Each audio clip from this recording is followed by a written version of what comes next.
guys, I'm Rori, and you are listening to Rori's Room, the podcast where we discuss anything and everything life throws at us. Welcome to Season 3 More Than Just a Job. I am sitting down with creatives and professionals who are chasing and shaping the work that they have always wanted to do. This season is all about sharing different perspectives from different fields and revealing just how those paths might have changed them along the way. This week, we are wrapping up our conversation with novelist and professor Holly Wilson.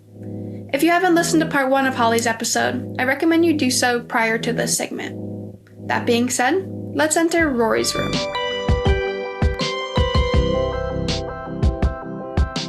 One thing I can't get behind is something that's actually kind of changed as I've read more, and especially after I read Girl Dinner, and that's pausing the book in the middle of the chapter. I've always had such a hard time doing that, particularly because I feel like if I pause a book and if I stop reading in the middle of a chapter, I'll lose that flow of that chapter. So what I've always done is if I have to stop in the middle of the chapter, I will just reread the entire chapter over again. Wow. But as a Girl Dinner, those chapters are like at least like 10 pages. So it's like, do I really want to like sit down and like potentially recollect all this information over like 20 to 30 minutes reading these, depending on like how intense that chapter is or like my energy level. So like another thing with like reading has given me, not only has it given me more attention span, more creativity, but it's also given me the ability to pause in the middle of the chapter. So like as I was writing this script, I definitely couldn't, but that was around the time when I was reading this book. And I think reading novels with much longer chapters has definitely made it a lot more easier to stop. That's what I was going to say, like, because some books have really long chapters. Yeah.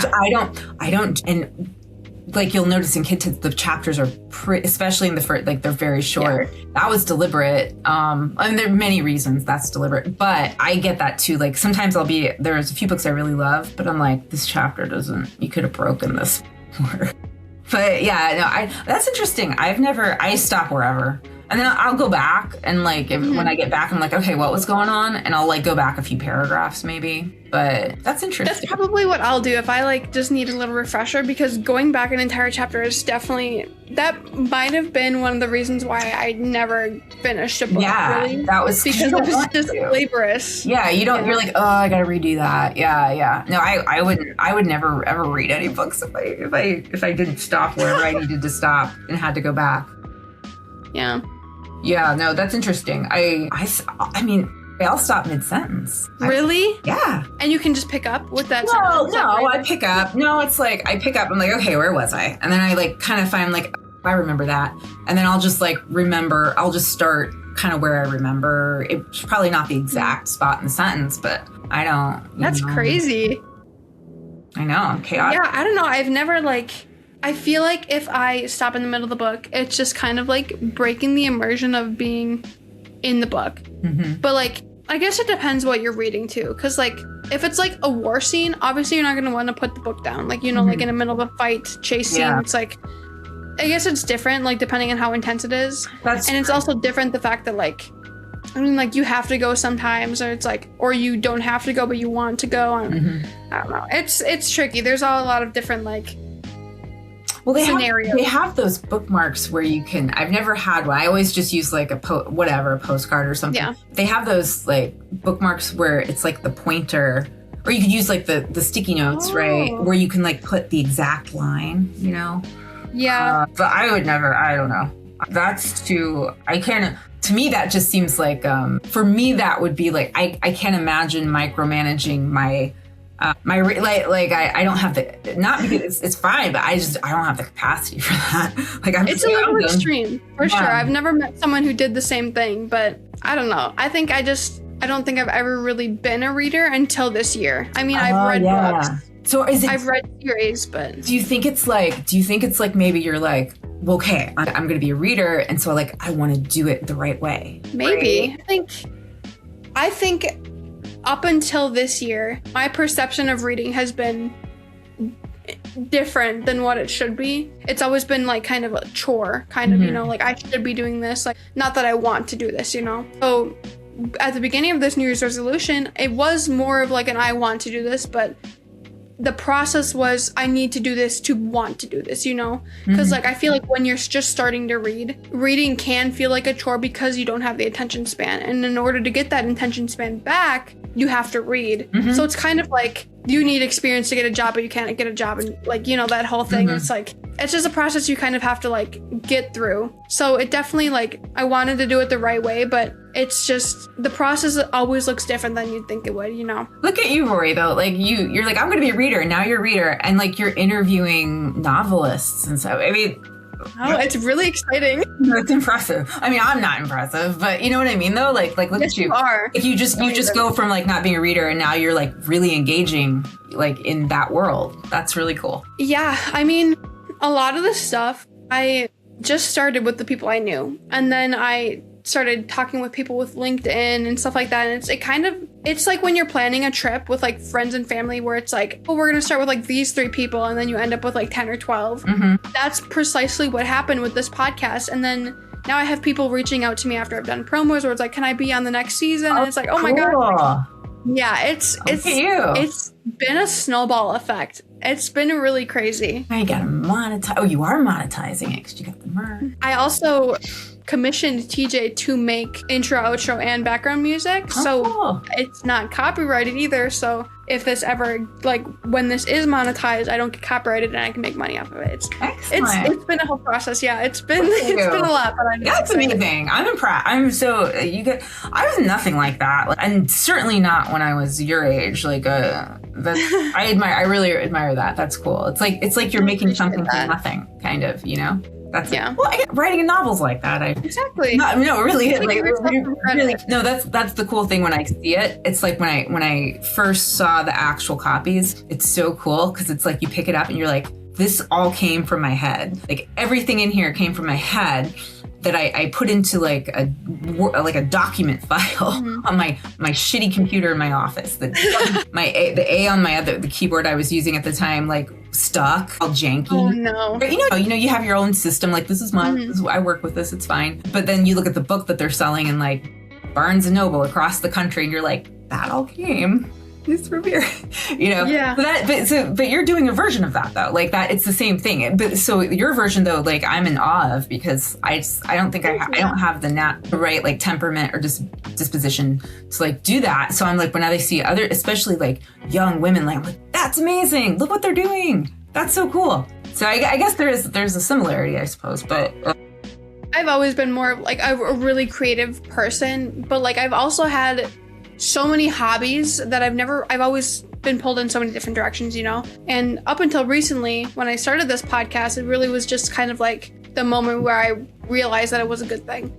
I always was like, this is a bad thing. I need to focus on one of these hobbies and really stick to it because I never get anything done. But the fact that I have so many hobbies has pooled all these skills for me to do things. You'll use it all, It's been really, really nice. And in terms of like writing, I think one thing that needs to be considered is, I never really considered this when I was really critiquing myself on the writing, but if you think about it, a lot of people can't create that story, continue it, and then put in writing, like all of that. It's amazing. And you also got to remember that, like, I just found this out recently. When you're reading a book, do you have like a little voice and can you picture it in your head? Yeah. People don't all have that. Like, not everyone has that. Isn't that crazy? I know. And I wonder if like, and I don't know, I've heard about this. I haven't really looked into it, but I've heard about it. And I don't know, like, so my instinct would be that the people who don't have like an interior sort of voice or interior imagery, I would think that they probably wouldn't be big readers, but I don't know that. Maybe they are. And at least in fiction, I'd say. Yeah. If they are, what is that like? I don't know. But yeah, that is fascinating. I don't know. I think I'd get scared. Like, I don't know if I'd even want to read. Because, like, what's the point, you know? It's one of those things where I don't think we could, like, someone who has this can't really convey what it's like to someone who doesn't, and we can't experience what they, like, I don't know how to even grasp it. It's interesting, though. Like, I wonder what other things are like for them. I don't know. Yeah, I've read about this before. I think it would be I just wrote it down because I think it would be such a good idea to either like read a book or watch a movie on like what that experience would be like. Because like I feel like so many people want to know more about that because it's such a crazy thing, but like there's no way for us to know because we're not that person, you know? Yeah. Yeah, Crazy. I think about it. Yeah, I've thought about it before. I'm like, well, okay, what is that just like? And these aren't like, my understanding, I don't think it's any kind of like deficit or anything. It's not. No. Yeah, no, they're like your accountant, your whatever. But yeah, I think it is really. I don't know what that would be. And then there are people who have like interesting synthesesias where like certain words have colors and. Yeah. Like that's a really important thing with like filmmaking too, with like tone. Yeah. Because colors reflect different things. Mm-hmm. So when writers are able to incorporate that into their writing work, it's especially if you really read deep into the context of situations, colors in creation are very important because like green can reflect, or yellow can reflect like passion, green can reflect like wealth, blue can reflect like revenge and solemn, like it's like, there's a lot of different ways that you can interpret it. So it's like, art is just in itself so amazing. I can't even. No, that's a whole nother episode. The thing that I'm amazed by with writing, like it's like, so like the novel, all the various scenes, I originally like envision in my head, and it's like I can see the floor plan, the layout, stuff that's not actually in the book. You don't put everything in there, but I still see it a certain way. And so like every time when I'm revising, I'd go back. And it's like I have this neural thing like, oh yeah, it's like that room, and this is where this is, and this is what this looks like. Right. And I'm always amazed, like it's cool. It's so cool to me when someone else will read it, and there's no way they're not seeing the same thing I am, because it's just we have different brains and they don't have access to what I was envisioning. I'm describing it a certain way, but that's going to create a slightly different picture in their mind. And so even with like language is so imperfect, it's not pure communication. It's like I'm representing a feeling or an idea or something to you in these words, and that you're going to take your understanding of those words to create a version of my meaning. Right. Yeah, and so I'm always like amazed that it works as well as it does. That I can write something and then someone might read it and it resonates with them, or it makes sense, or they enjoy it, right? And it's like, that's so cool because we're not actually imagining the exact same thing, Yeah, it's always like that too when like books are converted to movies. You really see that, especially like even if like the author is on set, their vision of their character can be extremely different to what you're envisioning, which almost makes me not want to watch like movies that are made from books, because it's like if you really love that series, it's like, oh, this is completely different than what I thought it would be. Yeah, I mean, I don't mind. That doesn't bother me because I'm just like, oh, it's going to be its own thing, right? So I sort of see them as different. But I will tell you, it's one reason I don't want to say I don't like doing it, because I'm happy to do readings and stuff. But I will say when I read, like, when the book came out and I went on a book tour, so I had to like do these readings at bookstores and stuff. I'm happy to do it, but I feel like it's not the same as reading it, and I can't do it justice. Like what I created something to be experienced on the page. And so if you hear it coming out of me, I'm not a 10-year-old girl. I can hear her in my head, but I can't do it with my mouth. Like an actor maybe can kind of do it, but even then it's still like, that's an interpretation. And so, exactly. Yeah. And so I kind of like how you feel about movies. I feel like I would prefer not to hear authors read their work. I'd much rather read it myself. Read it. Yeah. For research purposes, for this reason, exactly. After I had read the book, I went on, I can't remember where I found it, but I found an audiobook of it. Yeah. So I was like, she did good. Like, it was good. Did but you like at the listen same to it? time, like, I listened to part of it. How much? Because I like the first chapter or so, okay. I think. I've like not. You could tell like the vibe she was going for. Yeah, I haven't listened to. I've only heard a little bit. Like, so that's interesting too, because like the publisher emails you with 3 audition recordings from different narrators, and then I don't know I'm not sure how much power I actually have. Like, they're like, which one do you like best? And I mean, I think they probably. Some of it is they're just being nice, like, what is your opinion? But like, they're going to do what they want to do at the end of the day. Yeah. One that Stephanie Willing who got it, like hers was, to me, was by far the best of the three. But even I think the reviews I've read, people say she did a great job, but I cannot bring myself to really sit down and listen to it because it's too weird different for me. It's like having someone in my, it's like someone else narrating in my head because it all came from my brain. Like it all came from my head. And I hear those sentences a certain way. I think she did great. Like I listened to a little bit. I'm like, okay, yeah, she's definitely the choice for it. But it's too strange for me. One day, maybe I will. I think maybe like when I'm way more removed and I forget the sentences, like how, if they no longer feel like they came, from me, then I could maybe like really, I could actually hear her version as anyone else. But like it's hard, it's strange. It's like, like if I had this video recording open on another computer, there'd be like what's it called? The feedback, right? Mm-hmm. So from what I heard of like when her, it's like there's feedback, like it's too disorienting. Yeah. But I'm sure. I haven't listened to the whole thing, but I've always been the kind of person that could either listen to the audiobook or read the book. I couldn't do them both at the same time. Mm-hmm. And some people can. I've never tried it. What I felt reading or listening to the audiobook, I only listened to the first chapter because of the reasons we discussed, but it really just felt like I had the book open in my hands. I was reading it in my head. And then there was someone over my shoulder also reading it, but out loud. Mm-hmm. And I was like, I'm listening to it, I'm like, oh, I don't know if I'd read it that way. So it's like, it's different how she expresses it, and then also the voice of Molly in my own head and how that's telling the story. So it's like... And to be fair, I mean, I think from what I've read, people seem to like, I think she did a great job. And I know we made the right choice, for sure. We definitely made the right choice. But I feel like it's too, personal for you. Yeah, it's like, it's weird. It's just so, it just feels real. It's like kind of like hearing your own voice on a recording and you don't recognize it. It's kind of like that. Mm-hmm. But to be fair though, I think my book in particular could be really hard for an audiobook. I was curious. I was like, oh man. I was impressed with how good it was done. I wasn't sure because, I think there's a lot of interpretation I think she had to do.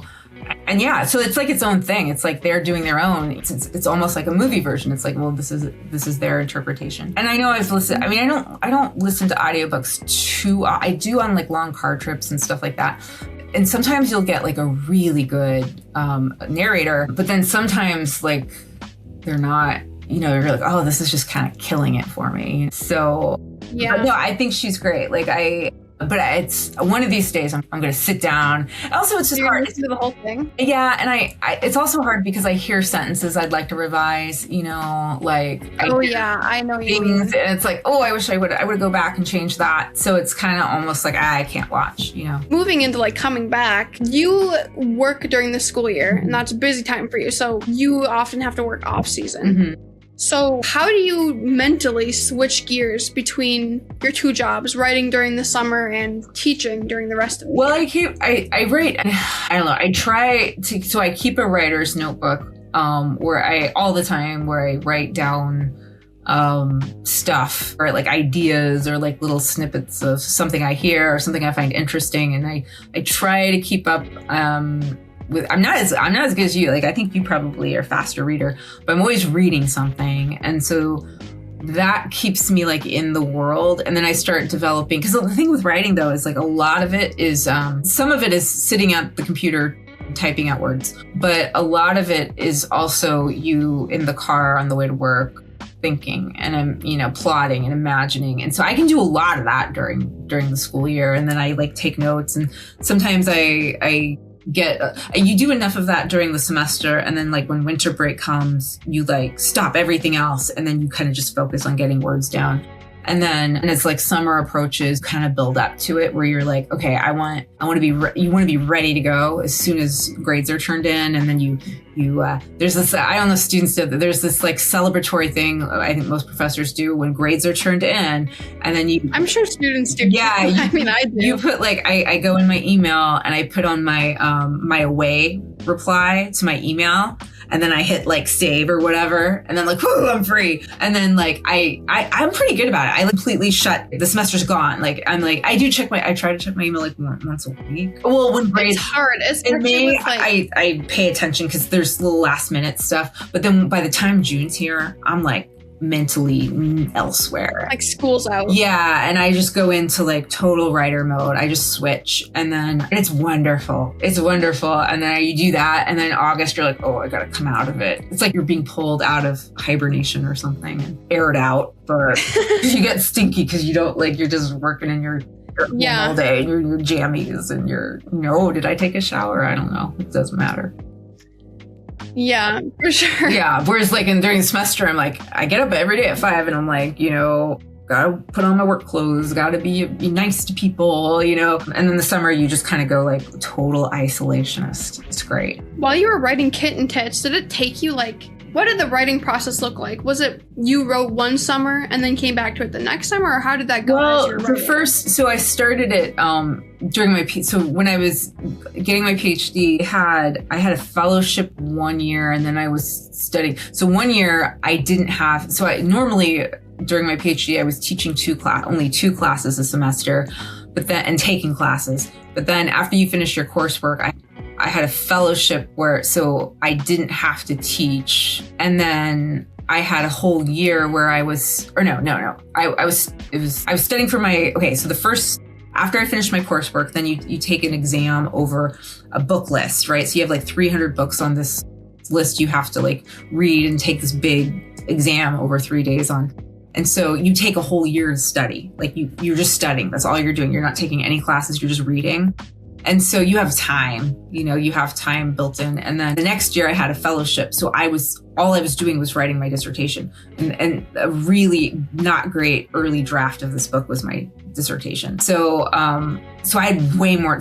I don't know what I would have done if I got the job at UWW and I just like was at the very beginning stages. It would have been really hard. But so I came in to the full-time professor job with a really shaky, and not even, I'd say it's not even a full draft. It's really compressed and not the whole thing. And so, but I had something to start with. And so that summer I worked, so I would get up at like 4 or 4:30, and then I would work until like 9 or 10 in the summer, and I would do all this work, and then I would read, and then school started. And so and this happens every semester. So like you're doing well, you're working heavily over the summer, and you have a routine. And then the semester starts and you just can't because you have to go to work. But you try. You're like, okay, I'm not going to lose it. I'm going to keep going. I'm going to be disciplined. And so like I have Fridays, like I don't teach on Fridays. That's the day where I grade, or I do all the other work that's not being in the classroom. And so you can, for a while, you can sometimes like save those. You can get a couple hours in. And then it always, every semester, right around like week 7 or so, everything just collapses. You have advising, you have too many emails to attend to, and you have, you gotta go to the dentist, or, you have all this stuff. And so what happens is, for me, is it would just fall apart. Now, other people are more disciplined than me. I just don't have I'm just too tired because I have a little kid, and I should be like, a better writer, a more disciplined writer would have been like, well, you should be writing at night and on weekends, but like I have to. You need to sleep too. You have to sleep, and like I require, I don't know, like I need a certain amount of like, I just need some bandwidth. Like but when I was at the end, tried to get the last revision to my agent, I was doing that. Like that was all during the school year. And so I was like taking every 15 minutes I could get. It was like the frantic, but I could do that because I was at the final stretch. Like I could right. And so I could do it. And then I did the whole once it sold, I had to do the whole revision, in the fall semester. And I just did it because I could, I think it was because the prize was like right there. But yeah.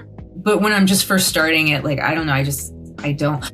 I'm kind of like I feel like I'm a person who needs I need downtime. And I don't even have that much downtime, but like, I think my brain prefers it. Yeah. I have to let my brain kind of like float away. Like my mind has to feel like relaxed and to like even get into the space. But I don't know. I should probably be better at that. like I'm thinking now, I get up at 5 now and I get on my treadmill and I watch like half of a movie or like 30 minutes of a movie every day. And already I'm like, you should, if you weren't doing this, you could be right. I should be right. That's always going to be a thing though. Like there's never enough time in the day. I should also if you're not doing exercise. something, it's going to be something Yeah, else. it's like, I need to do that. Like I need to do that. And so I'm like, oh, I've got to pick. So sometimes you just have to pick, like, and sometimes you should get an over the treadmill. I don't know. I bought one. You have to be really careful with how you buy it because I bought one that's like kind of like a podium in a way where it's like you can tilt it, but it doesn't go over the treadmill, so you can't really do things while you're walking. But there are like little tables that you slide over, and you can be walking, and then that would maybe not. I don't know. Maybe I could. I don't think about it. I don't know. So, and also the thing too that, like when I was revising it during the fall semester, I had to completely rip up the second half, and like I was doing all kinds of changes, big changes, and writing new whole chapters and stuff.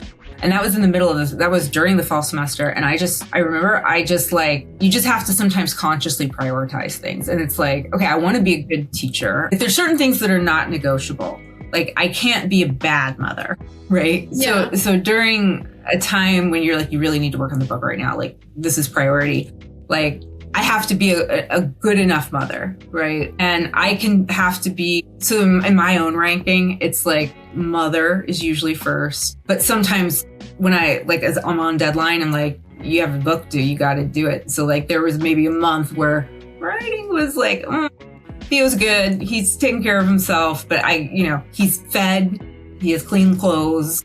I talk to him every day. And he got a book devoted to him. Right, so yeah.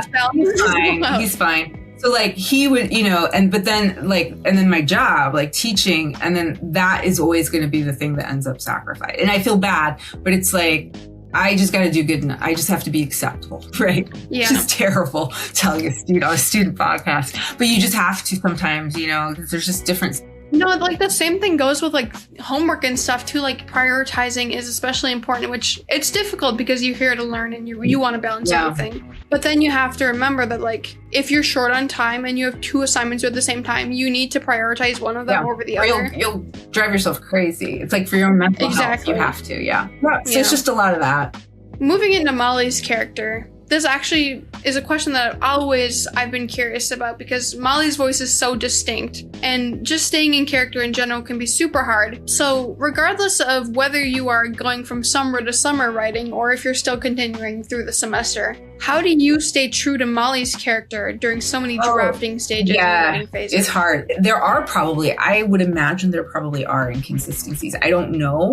So yes, like when I first started, she didn't cuss as much. She would like say effing a lot. It was like effing this, effing that. And then I think there was one day, it was probably like 2 or 3 drafts in maybe. And I was like, just let her say it. I'm tired. Just let her say it. Well, I think that like really impacts her character too, because like spending more time around Jeannie and then she's kind of like learning to or getting closer to this new part of herself where she actually does swear. And I think the part where she does go off on her dad and says whatever she actually said, I think that really was a turning point that before then she never really swore. Yeah. And then after that she does. Yeah. So there's parts of the book that were already written where she didn't, because it's not written in order. You're writing out of order. It's not, And so there's parts where her voice was like, I was still trying to figure it out. And then you go back and then in revisions, you try to like, oh no. And then at a certain point, like the voice kind of like,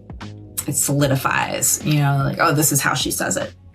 And with her though, it's more like it's often like syntax, like she's going to use these few words. She's going to punctuate, there's going to be a lot of exclamation marks. There's going to be not a lot of commas and you kind of it just becomes natural. You just like hear it. Yeah. Yeah. You also described Molly as an exaggerated version of kids you were around growing up. And well, she's a little, she is me. There's parts of me in her for sure. But I was not a menace. I was really well behaved. I was not a menace at all.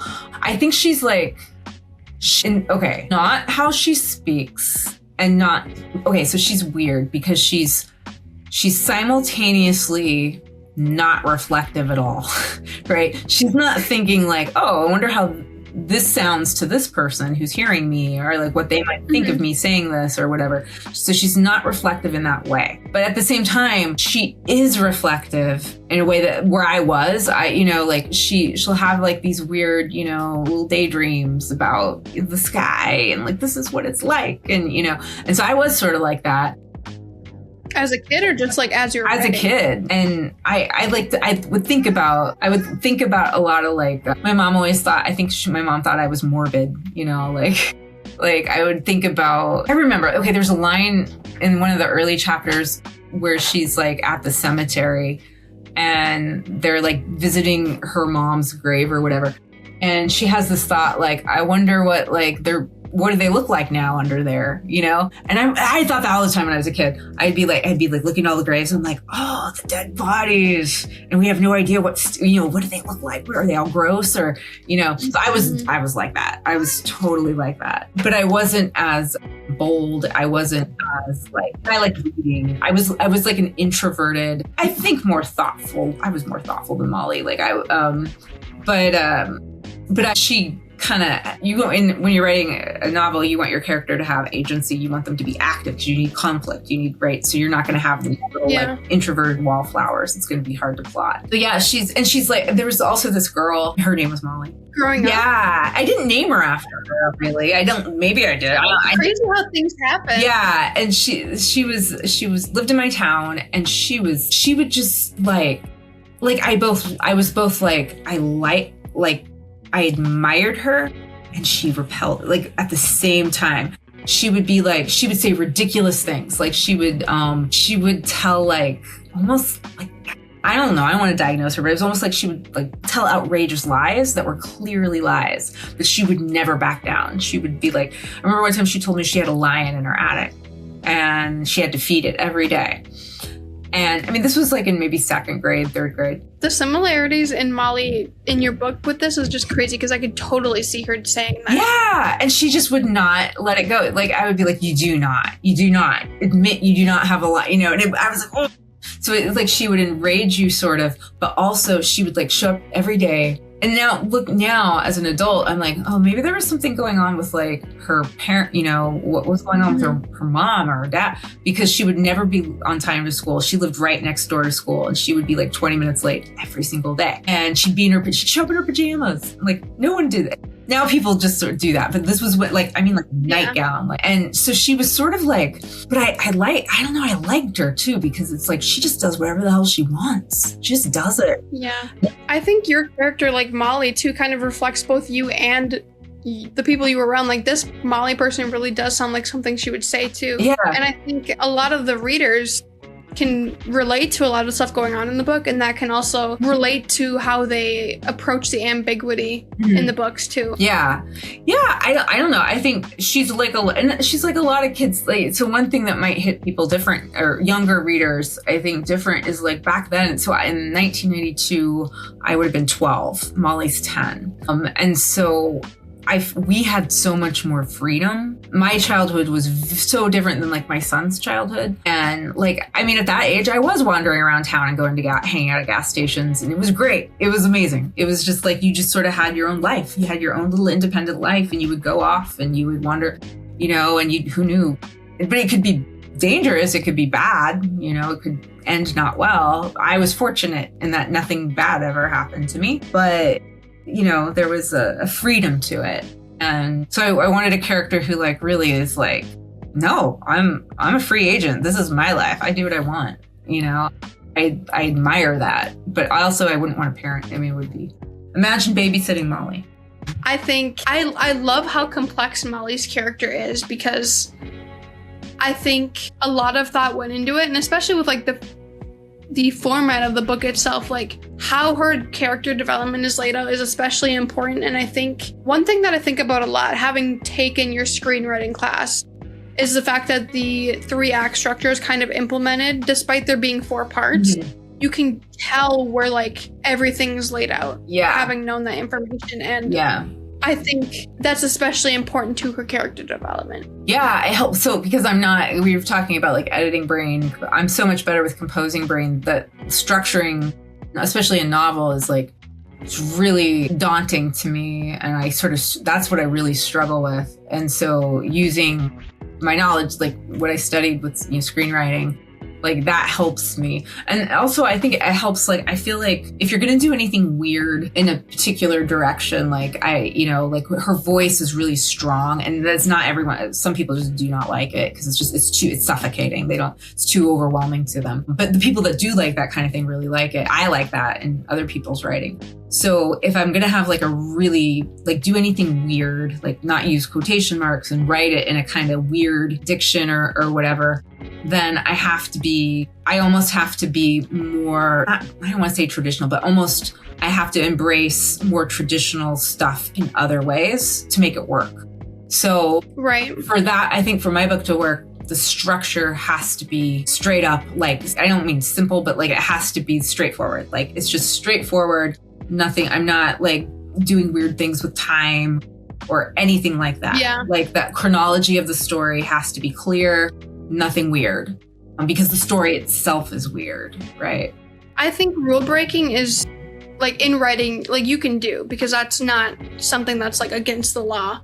But like at the same time, you kind of have to like balance the amount of rules that you're breaking with the storyline, because if it starts to affect the storyline, that's where you have a problem. Yeah. And so, like, I think one thing that weirdly helped me, even though I wish it didn't take so long to have written it, I think at the end of the day, it would have been a different book by writing, like having like phases where I'm like not really working on it and then going back to it over a long period of time. It's like it marinates.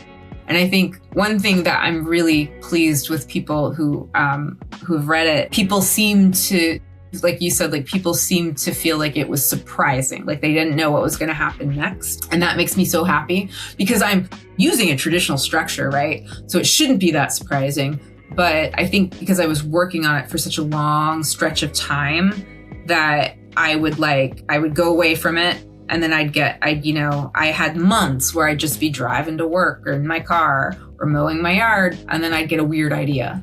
And like, I had time to let the surprises happen. Cause sometimes I would surprise myself. I'd be like, I didn't expect that. I should do that, because I wasn't anticipating that. But when you're writing in just over a year or two, you kind of have to figure it all out. And so there's less room for surprises, for sure. There's one, I don't know if we talked about this. So you know how like Jeannie has the box that she's hiding in her closet? That was crazy. I wrote that. I should have expected it, but at the same, like, I feel like so many times where it's like, I should know what's in here. And then when it showed, like, here's the reason you didn't know. So this is the thing. This is what I like.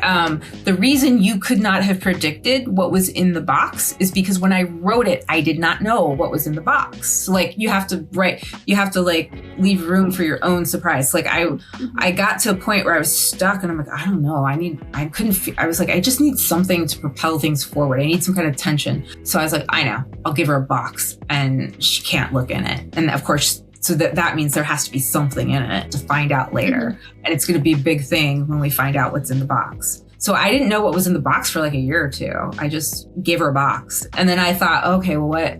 So I kept thinking all these different ideas, like what could be in the box? What could be in the box? And so the fact that it was a surprise to me means it will be surprising to the reader.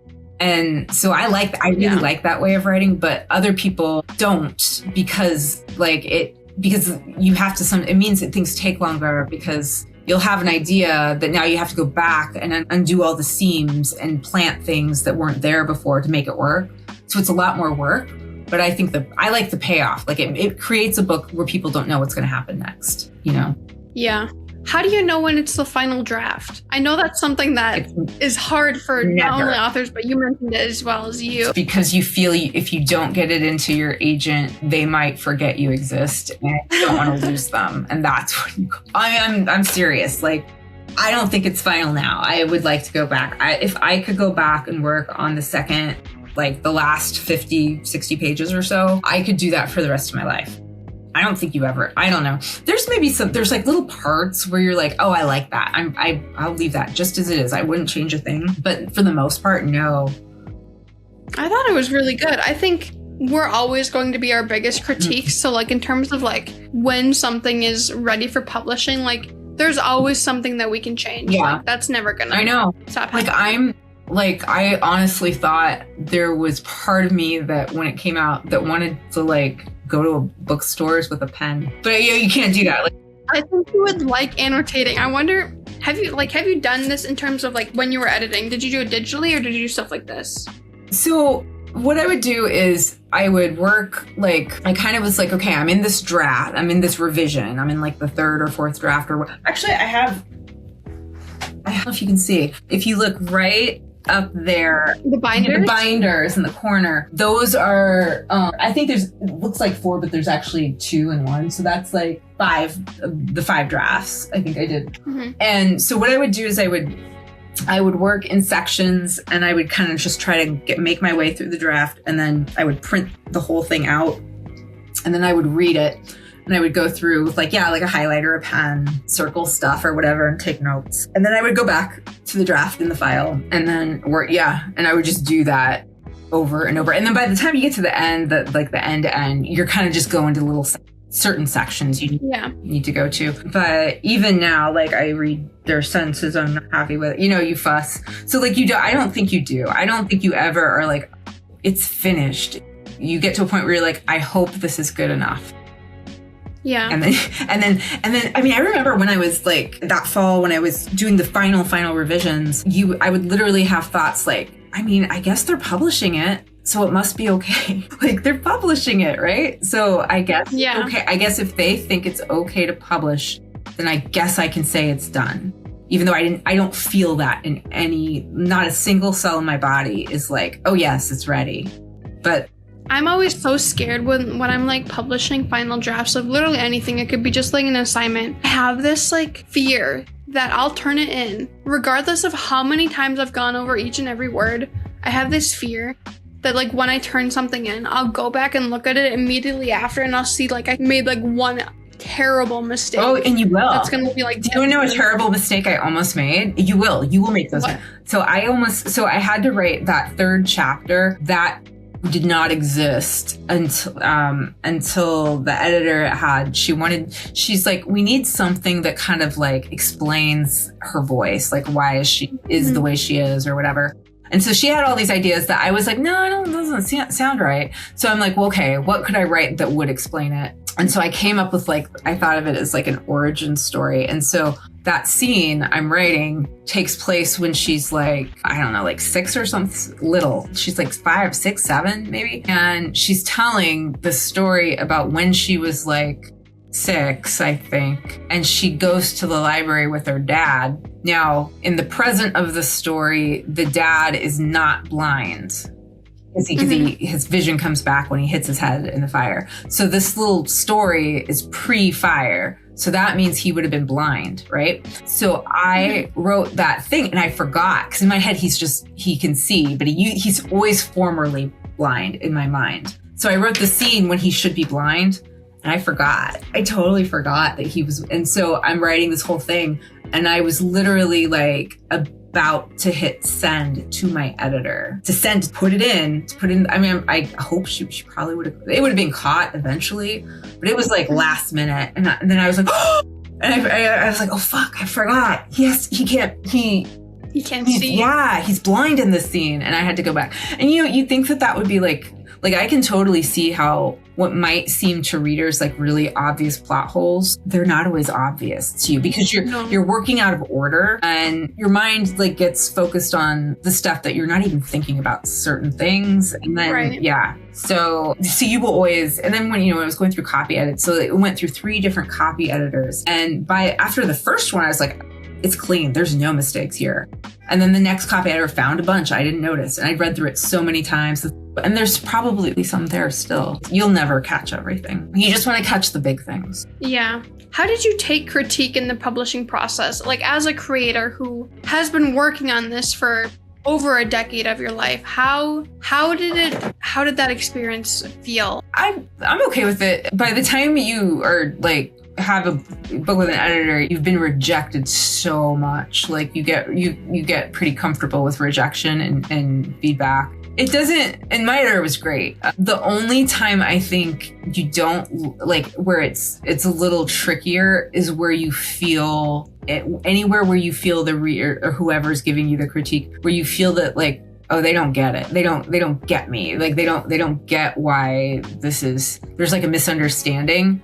And then you're like, oh, no, it can't be that way, right? And my editor was great. She was really good. She knew just how to like pull the thing out of me that it needed. And honestly, most of the time, almost, I would say like 95% of her comments, I was like, yeah, she's right. You kind of know what's wrong. So there were just like one or two things where I was like, no, I don't like that. And if I said, she was like, okay, then she was great. She was just like, okay, that's fine. So, because, if when they decide to purchase a book, to buy something, they have to already kind of like it. They're not gonna. So she was really great to work with. And I mean, I think I'm easy enough to work with too. Like I'm not gonna I don't really care about like little minor changes aren't as important to me, but there's like certain things where you do feel strongly about. We were pretty much on the same page. So no, that's. How did you go about finding a publisher? Because I know like when I was younger, I was fully like ready to publish a book. I mean, I didn't, because I had to be like reworded, and then I kind of just like lost it. But like in terms of like publishing scams, what should other writers be aware of? So there's two kinds of publishing. There's traditional publishing, and then there's like the world of like self-publishing. And so with traditional publishing, depending on what you're writing, you're probably going to need you need an agent. The main thing to get into the door is to have an agent. You have to have an agent to represent, because publishers, like the big publishers, in New York, they're not going to look at any unagented work. So to get to them, you have to have an agent. And so I was really, and everyone's different. Everyone kind of, when I was in getting my PhD in Florida, when I published this story that the novel's based on, person who's my agent now, he'd read it, and so he solicited me and was like, hey, I really love the story. Are you working on a novel? I'd like to represent you. And which is really exciting when it happens. You're like, because you feel like it just, dreams are coming true, and you don't know how much work is still ahead. So anyway, so eventually he did become my agent. But otherwise, if you don't have an agent, you're not, so if you're publishing like short stories, they could solicit you. So that means you have to publish in places where agents read, right?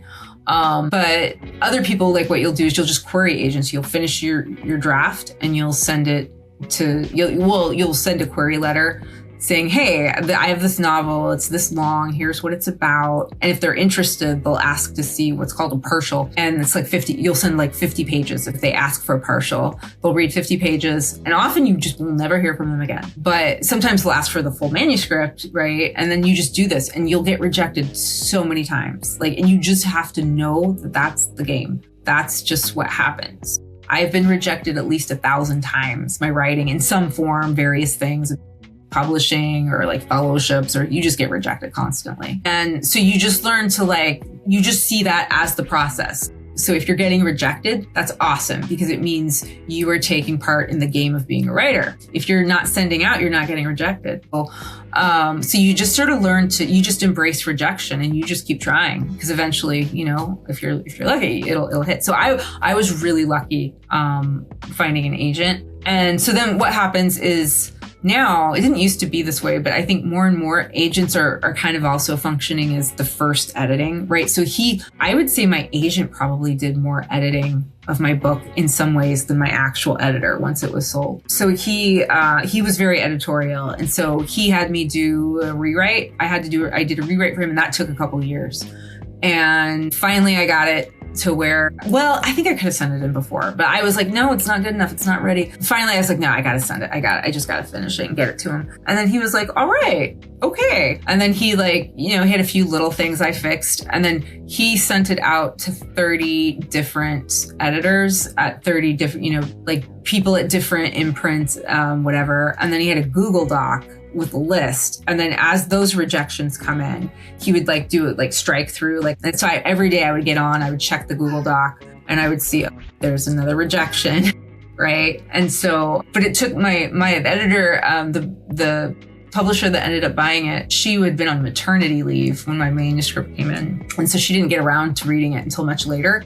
So by the time she read it and asked for a meeting, was interested in buying it, I'd given up. I didn't think it would ever be published. But I knew that going in. Like I knew, writing, like there's in all likelihood this will never be published. But you do it, you just do it anyway. Because who knows? And so it was a big surprise. It was a really big surprise. So, but I'm glad I didn't give up, right? I mean, after going through all of that, it must have felt good to hold it in your hands. It was surreal. You know what's interesting? It was awesome when I got they send you the box of it's really cool. But the moment that weirdly was like the most affecting to me, like the most emotional, I was in Florida. It was the summer right after it came out, and I hadn't seen it in a library. And I went into a public library. I was like, oh, let's go see.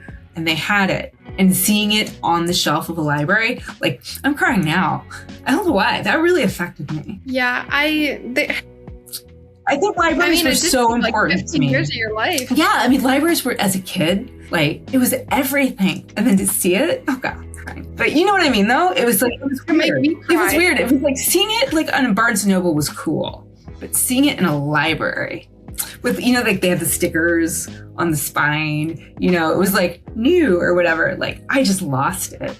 I would have done the same thing. I'm super proud of you, especially with everything that you have gone through. Because it's not easy at all to publish a book. It's not easy, but it also, the number one thing that it requires is just perseverance. It's just going back and sitting in the chair, right? It's just always doing that, always eventually returning to the chair. I mean, I'm not saying it is hard. It was really, really hard, but the hardest thing of it was not giving up. That was the most difficult thing, was just returning to it over and over again. I think that it's hard because especially when you were talking about never knowing when it's fully done, because that's never going to ever be consistent, because you always feel there's always something that you could do. Yep. So it's honestly, that's probably one of the biggest hurdles, is just kind of just coming to terms with it. Well, and also it helps if you have a deadline and someone else, when you have this person's expecting this, I have to have it. So, but if you're just writing and you don't have an agent or whatever, it is really easy just to indefinitely just be working. I think everyone in my life, probably people eventually stop asking, because I've been working on it for so long, that people, for a long time, people are oh, how's the novel going?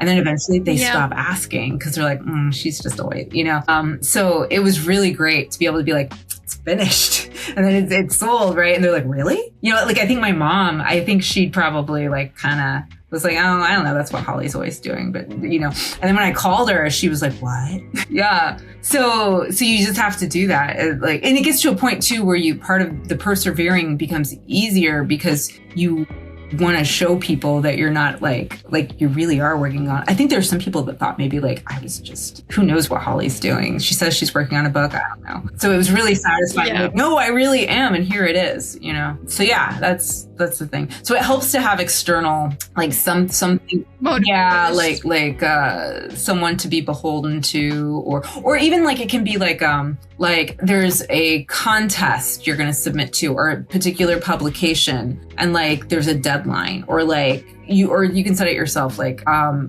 year from now, I want to have something I'm going to submit to this competition or this contest, and that's what you're working toward. That's good, because then you just have to let it go. Or they're going to take it out of your hands, or you have no choice. Yeah.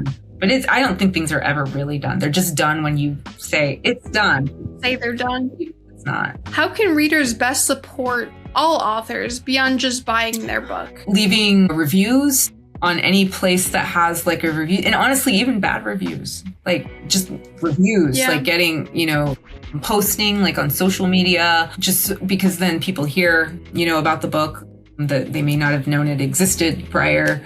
And supporting independent bookstores is really great. So independent bookstores are wonderful, because the booksellers there, they're readers, and they hand sell books someone comes in, they're like, oh, I don't know about this. What do you think? And they if they haven't read it, they know someone who has read it, and they'll be able to tell you about it, and they can really drive like it. And it's just better like to buy a book from an independent bookstore than it is buying off Amazon or Barnes and Noble. I mean, I purchase plenty of books on Barnes and Noble and Amazon, but like I do try, especially now, I try, if I'm gonna order something, I try to do it through an independent bookseller. But they're helping authors, right? They're helping authors by hand selling their work and knowing about it, and they have a sort of, they're kind of like curators, and that helps us a lot. But yeah, the number one thing though is buying the book.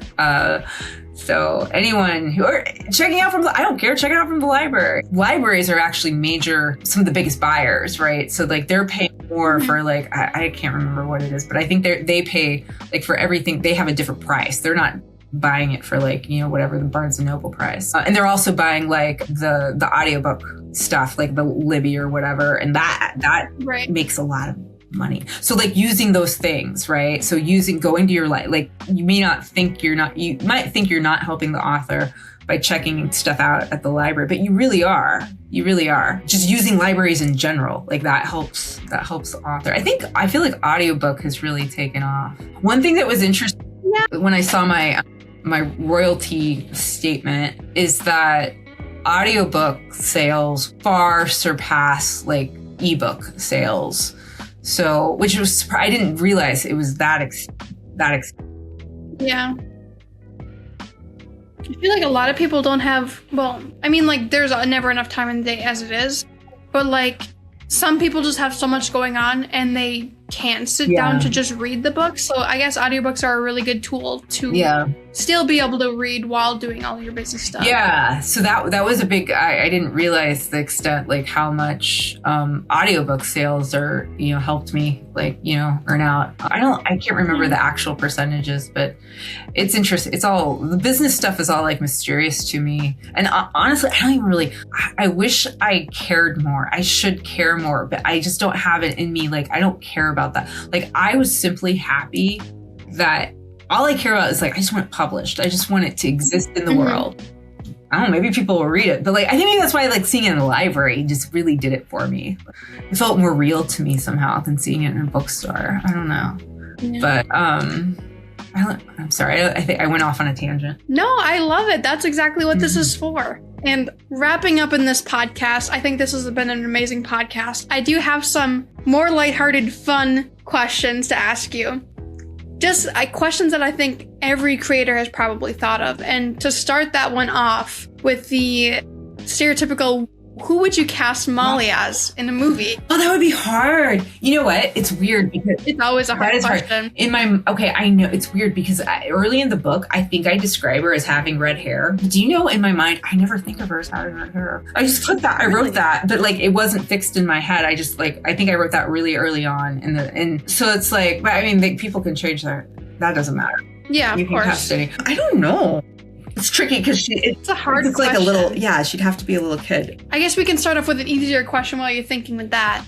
Do you know who you'd cast yourself as if you were in a movie? Like if you had your whole movie as a whole life as a movie, someone really beautiful, like of course, someone like a model or something. Clearly, yeah. I don't know for myself. I think that's hard. I feel like I can cast other people really well, but I don't know that we have a good, I don't know if I have a good idea of myself because it's how others receive me. And I don't know that I have a good idea of that. So I would be like, Megan Fox. Angelina Jolie, what? Obviously, right? I don't know. I don't know for myself. I think maybe I did I think in my mind, some of the other characters I think wait, hold on. There was okay. I have a casting. The dad, I have this thing where I think, you know how there's like actors who are like not serious, like they don't do like big serious movies. They just do silly stuff. And they'll they'll kind of disappear for a while. And they'll be a little older and they'll come back and they'll do like a really amazing, like unexpected part, and they're really good. Yeah. So I've been wanting that to happen for Pauly Shore. Do you know who? I don't know if your generation knows Pauly Shore. Think so. So I was like, Pauly Shore could be the dad. Oh no, I have seen him. Yeah, before. I always thought, but not because of anything. When I think of the dad, I don't think of him, but like I would like it. That would make me happy. I think. Well, Pauly Shore, if you're out there listening, right? Option my movie, please, or my book. I'm getting ahead of myself. I think and I also think it would be cool for Jeannie and Mombi would be played by the same actor, right? And that would be great because they could be different. They'd be like, that would be satisfying. I think if I were an actor, I would love to be. That's the role I would want, is Jeannie / Mombi. And I don't know who I think would be good for that. Like, not anymore. She's aged out of it, but like it could be like a young Helena Bonham Carter, like in her early 20s. Oh, yes. That would be good. I think she could pull it off. I think she'd be great. That would be good. That's kind of how I imagined her. Because I think that might have even been in my head. I could see that. But Molly's hard. I think Molly would be, I feel like she'd have. I pictured like a Junie B. Jones. Oh, yeah.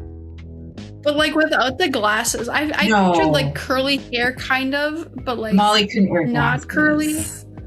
Yeah, exactly. And what's really weird is in my mind, this is strange, but I don't even really see Molly that much from the outside. Like, I think of Molly as being like point of view. Like, I feel like I'm in Molly. So there's probably not enough physical description of her in the book because Well, I think that's like also pretty good because like you mentioned, like readers will perceive her however they do. So like if you do too much of a physical description, that kind of like disrupts their flow. Yeah, you can be. Sometimes writers will be over controlling where they want. Like it's better just to give like a few things and then let the reader invent that in their mind. I'm trying to think. I don't know. Molly's tricky. I think it would depend so much on the child actor and like who could do it the best. And then I don't know the names of a lot of child actors. So like, I think whoever was cast, it would have to be like maybe an unknown person. I always think about that a lot too. Cause like, I mean, like a lot of the big characters, like actresses and actors were not discovered when they hit their first childhood role. So like you're also more likely to find someone who fits better, who's not like already in. Yeah. Like, cause that's like, but yeah. I mean, it's a hard question. It is, yeah. Evelyn could be a lot, like, that could be just, I don't know, a lot of... Who I pictured for Evelyn was weirdly, what was her name? She was in Golden Girls. Like Betty White? No, not Betty White. Which? I think it wasn't Blanche. It was the Arthur? She's the tall one? Yeah. Oh, wow. I mean, that's interesting. Evelyn, yeah. I don't know. I think she could go. I don't feel attached to the casting of Evelyn as much. Like, I think you could go a lot of different. Yeah. But like, for some reason, I feel like Jeannie and Mombi is probably the most, well, Molly's probably is the most important, but like next to that, I think Jeannie and Mombi would have to, because I really like, I think Mombi's my favorite character. And I had to cut her a lot of her scenes just because the way it worked out. In the second half, I had to she doesn't get as much time. I had way more Mombi scenes and I really liked them. And you could do like a spin-off where it's them growing up. Yeah, idea. I thought she was interesting, but I was intrigued with her character because we heard a lot from Jeannie's perspective, but we didn't hear from her, Well, you heard more, but it got cut. A lot of it got cut. So she has a whole, thing, but she's probably the craziest. Yeah. One more question before we wrap up. If you could speak directly to your third grade self and say one thing, what would it be? Well, that's hard. I would say thank you. That's gonna make me cry. Yeah. That's a perfect message, honestly. Yeah. Thank you for existing and for not going away. Perfect. I think that's a perfect way to close this episode. I didn't expect to cry, Rori. I'm tearing up right now. Do you make people cry? Is this a podcast where people cry?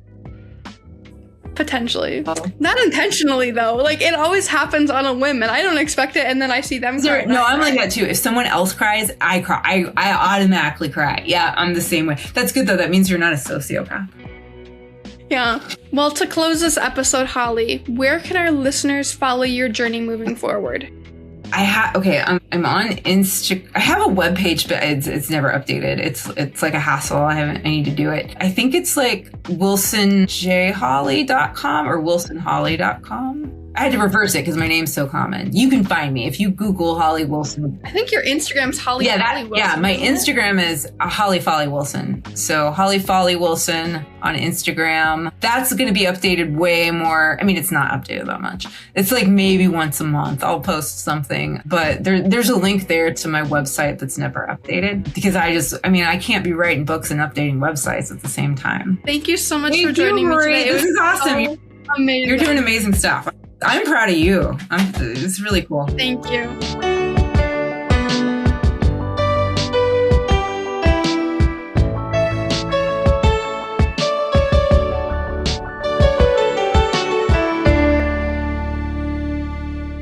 Rori's Room is written and produced by myself, Rori Nicole, and you can find the show wherever you get your podcasts. Theme songs and background music were produced by TJ Borkenhagen.